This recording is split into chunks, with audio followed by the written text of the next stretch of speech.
Metropolitan సదస్సులో కేంద్ర మంత్రి వెంకయ్య నాయుడు మాట్లాడుతున్నారు. ఆ లైవ్ చూద్దాం. 2050 built up area in urban areas will increase by 1.2 million square kilometers, nearly tripling the global urban land area in 2000. Today, the most urbanized regions include North America 82%, Latin America and Caribbean 80%, Europe 73%. In contrast, Africa and Asia remain mostly rural with 40% and 48% of their respective population living in urban areas. All regions are expected to urbanize further over coming decades. However, Asia and Africa are urbanizing faster than other regions and projected to become 56% and 64% urban respectively by 2050.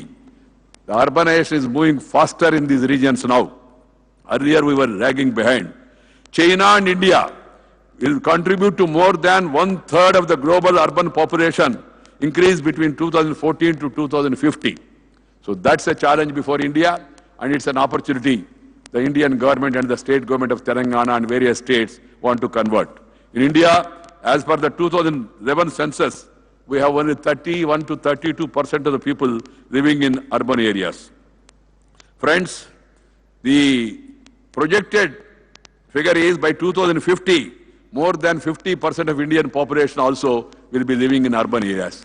That is the reality that we have to prepare to get up these challenges and then convert it to an opportunity.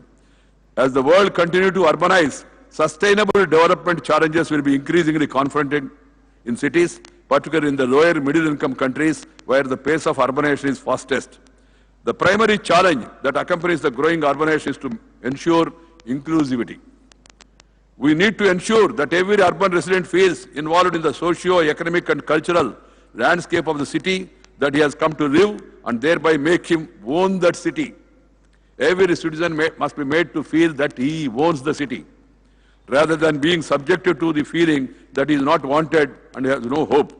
That's why I understand the theme for cities for all is inclusive growth of the cities. That is a very good concept, and I compliment the organizers for taking that concept. To sustain these economic dimensions of urbanization, we need to facilitate ease of doing business through proper integrated provisions of social, economic and physical infrastructure. These facilities are essential to take advantage of urban agglomeration. Friends, efficient planning and effective urban management are very critical to enable urbanization that is sustainable in social, economic and ecological terms.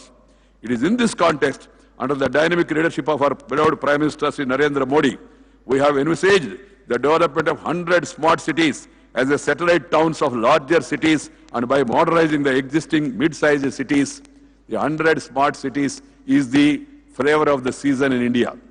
Whoever meets me in Parliament, members of Parliament, every one of them is asking that his constituency to be made into a smart city, his town should be made into a smart city. That speaks of the interest and importance of the smart city concept in India. The single word smart is so captivating that everyone is looking to see that their area become a smart city. Friends, what is a smart city? It is not a static outcome. It is a process in which increased citizen engagement, hard infrastructure, social capital, digital technologies make cities more livable, resilient and better able to respond to emerging challenges. Personally, I like this definition as it all encompassing. Smart city is the effective integration of physical, digital and human systems in the built environment to deliver sustainable, prosperous and inclusive future of all its citizens. A smart city delivers public and civic services to citizens and business in an integrated and resourceful, efficient manner, while enabling innovative collaborations to improve quality of life and grow the local national economy.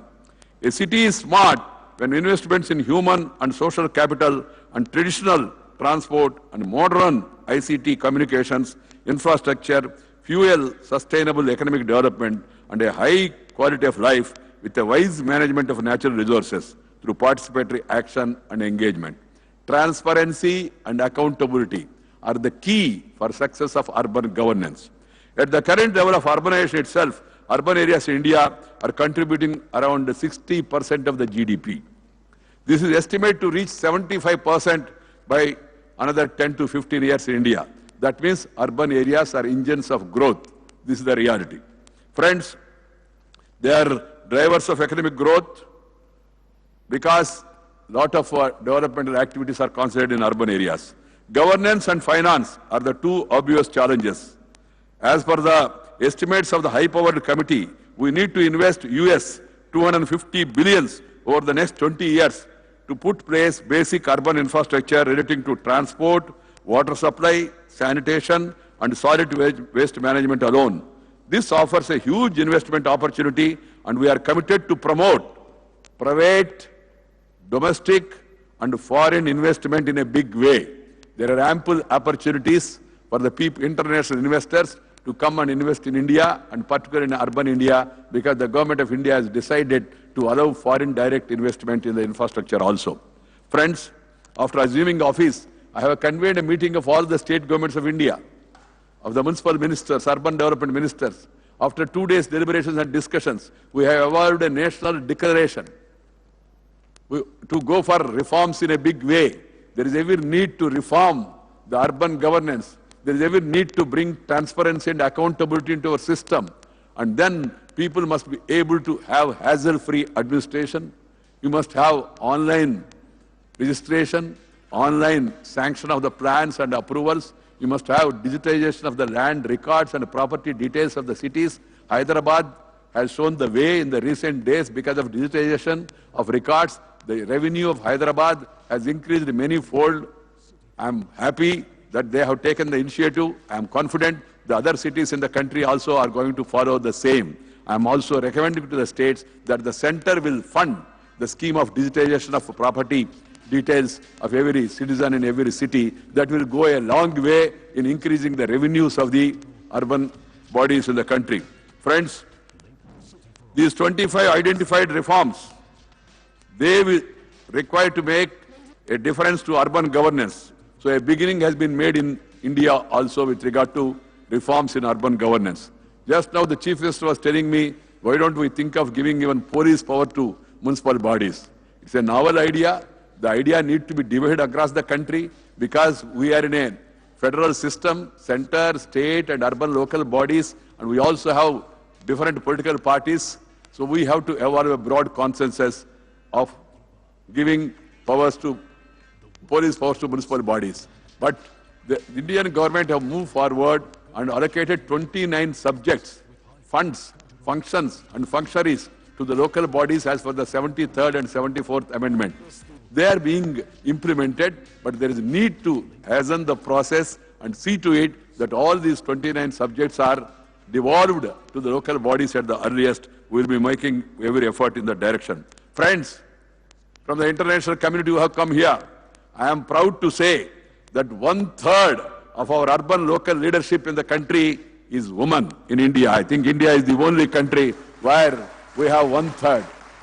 Be it a corporation, be it a municipality, be it a panchayat, 1/3 of the leadership is vested in women, and they are doing a wonderful job in this country. It's an experience to be shared and then followed in different parts of the globe.